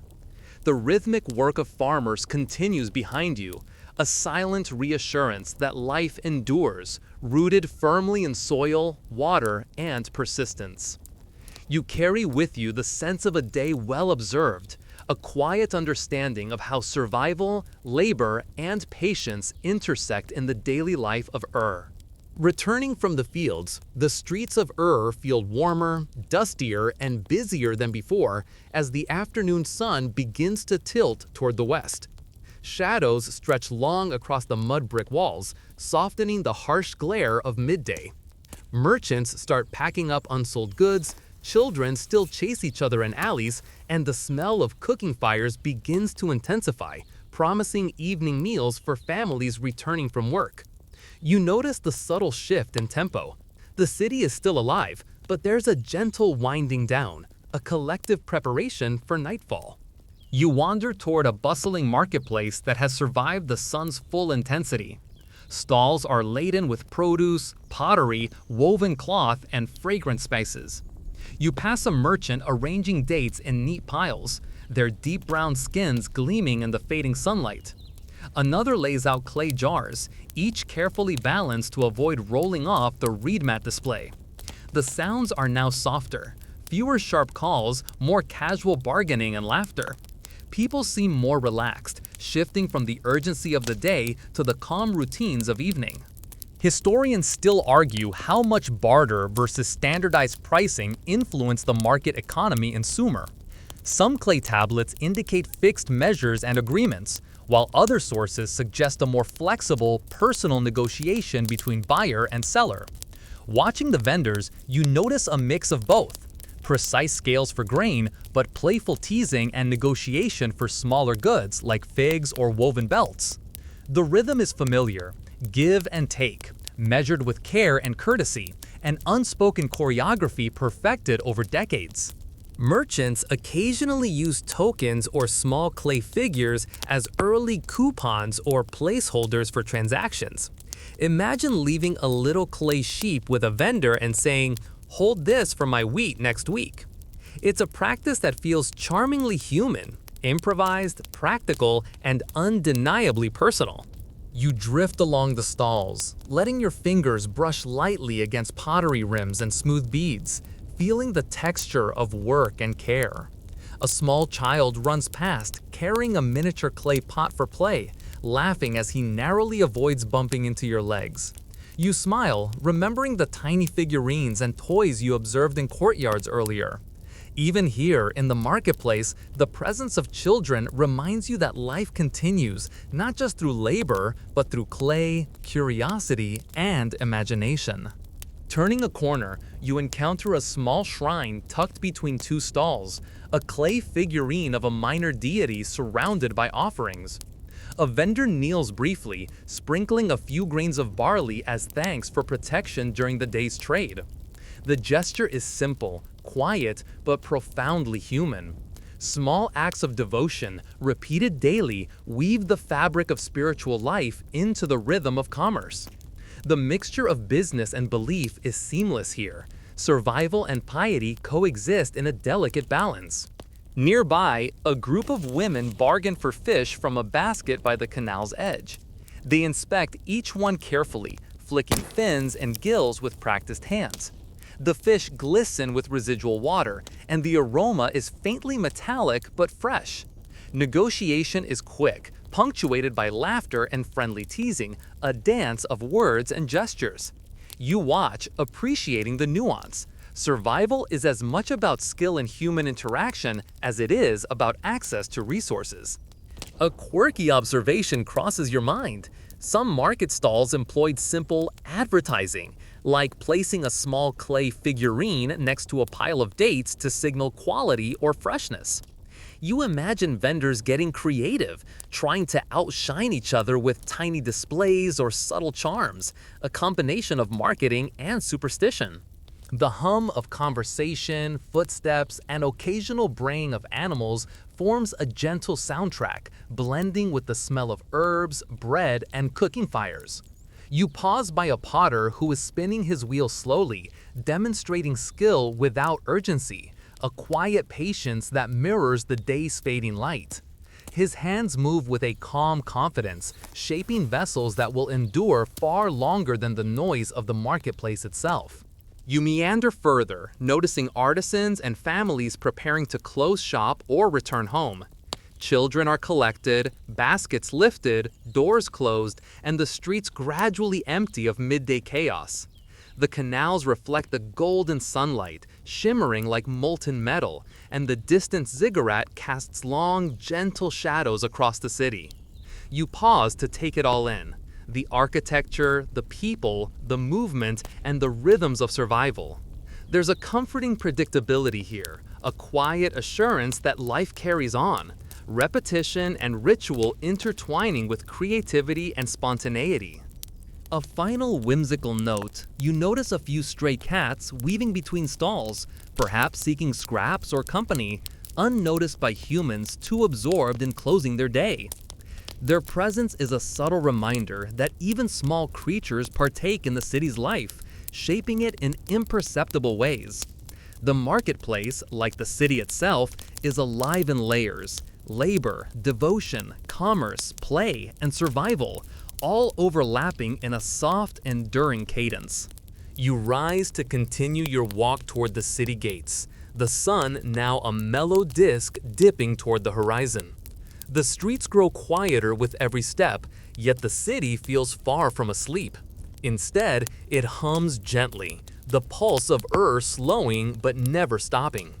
Every object, gesture, and breath you observe contributes to this continuity, a living testament to human persistence, creativity, and rhythm. The sun now rests low on the horizon, bathing the city in a warm amber glow that softens the edges of mud brick walls and stretches shadows across narrow alleys.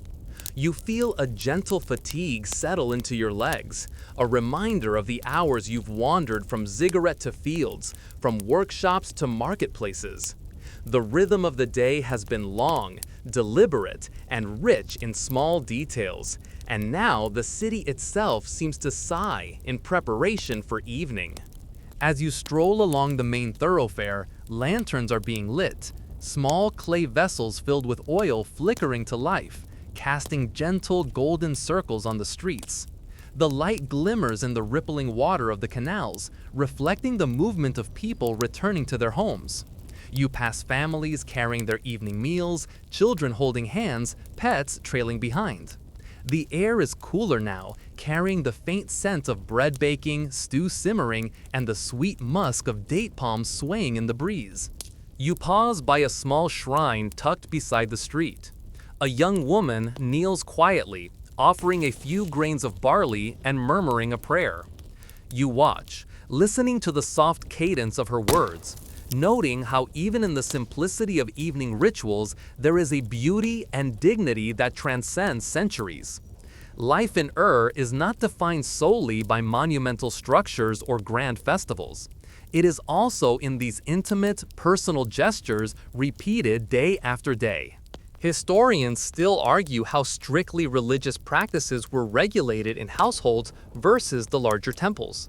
Some suggest that personal devotion coexisted freely with formal temple ceremonies, while others see signs of oversight or expectations imposed by priests. You sense that both are true. The daily life of the city is a delicate blend of personal routine and communal rhythm, intertwined with belief, tradition, and subtle social pressures. You continue walking, letting your attention drift to smaller details: a potter smoothing the last jug of the day, a child carrying a stray bundle of herbs for dinner, a cat weaving between the legs of passersby. Even the city's architecture seems to breathe with you. The gentle slopes of rooftops, the curves of doorways, the layering of mud bricks glowing golden in the fading light. Every element contributes to the quiet harmony of evening life. A quirky observation occurs to you: some families hang small charms above doorways at night, believed to ward off evil spirits or bring peaceful dreams. You glance at a few doorways, spotting tiny clay figurines or amulets, and imagine their creators whispering a small hope or blessing into the material itself. An enduring mix of superstition, creativity, and tender human care. You reach the city gates, now more symbolic than functional at this hour. Guards are winding down their watch, nodding to familiar neighbors. Beyond the gates, fields lie calm in twilight, the canals glinting faintly, and the soft rustle of reeds marks the approach of night. You take a deep breath, feeling the day's rhythms settle into your own body, a reflection of the city's slow, measured pulse. The sun has fully dipped below the horizon, leaving behind a deep, gentle twilight. The city quiets almost imperceptibly. Children whisper, animals settle into small nests, and the distant clatter of workshops fades entirely. You feel a warmth lingering in your skin, the day's sun replaced by a softer, soothing calm. Every sound, smell, and sight from earlier hours now rests in your mind like gentle brushstrokes on a vast canvas, reminding you that life here, though repetitive, is layered with meaning, care, and subtle beauty. As the darkness deepens, the air cools, and you find yourself pausing to appreciate the soft hush of evening. The canals mirror the fading sky, the streets are emptying, and the smell of evening meals lingers like a lullaby. You think of the laboring hands, the playful children, the diligent scribes and artisans, all part of a continuous rhythm that has persisted for centuries. It's comforting to know that even in simplicity, life maintains its quiet pulse. Your body relaxes with each breath, your mind absorbing the stillness. The ziggurats, the fields, the workshops, and the marketplaces now exist in your imagination as gentle, enduring presences. You feel the city's heartbeat slowing, mirroring your own, a steady, calming cadence that whispers of continuity and survival. As your eyes grow heavy, you carry the rhythm of with you, a soft reassurance that life is made of repeated acts, small joys, and quiet persistence. Now, dim the lights, maybe turn on a fan for that soft background hum, and let the city of its fields, streets, and canals drift gently into your dreams. Let the rhythm of ordinary life, observed and cherished, carry you into peaceful sleep, where time softens and every moment, every footstep, every whisper of wind merges into serenity. End of script. Sweet dreams.